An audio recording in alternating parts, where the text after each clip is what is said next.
Hello সবাইকে, part 2 তে আপনাদের সবাইকে স্বাগতম। পার্ট 1 এ আমি আপনাদের সাথে শেয়ার করেছি যে আমি এটা কোথা থেকে আইডিয়া পেয়েছি এবং আমি কিভাবে এটা বানিয়েছি, এবং পার্ট 2 তে আমি আপনাদের সাথে কালার করা এবং আমি আমার আইডিয়াটা শেয়ার করব। তো এটা অলরেডি ব্ল্যাক কালার ছিল, কিন্তু আমার মনে হচ্ছিল যে ব্ল্যাক কালারটা আমার কাছে ভালো লাগছে না, তাই জন্য আমি হোয়াইট কালার কিনেছি এবং আমি এখানে ওই দুইটা কোড দিয়েছি। প্রথমে একটা কোড দিয়ে তারপর পরবর্তীতে আবার হোয়াইট কালার আরেকটা কোড দিয়েছি।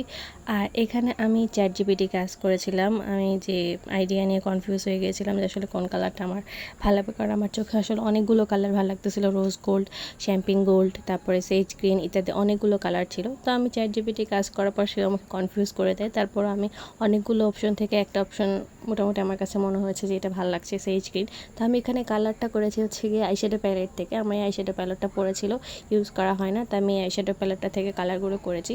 তো এই কালারটা করার পর পরবর্তীতে একটা ক্লিয়ার ভার্নিশ করে দিলে এই কালারটা একদম স্টে করবে। তো আমার কাছে এই মুহূর্তে ক্লিয়ার ভার্নিশ না থাকায় আমি এটা ভার্নিশ করিনি, আমি এটা পরবর্তীতে করব, এটা রেখেছি এভাবেই।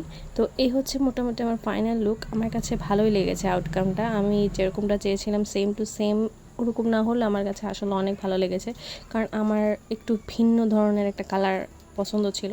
তো আমার কাছে মনে হয়েছে যে এটা অনেক সুন্দর হয়েছে। আপনারা জানাবেন যে আপনাদের কাছে কেমন লাগছে। আর হ্যাঁ, অবশ্যই আমার পেজটাতে ফলো দিবেন, ইউটিউব চ্যানেল থেকে দেখলে সাবস্ক্রাইব করবেন। সবাইকে ধন্যবাদ। আল্লাহ হাফেজ।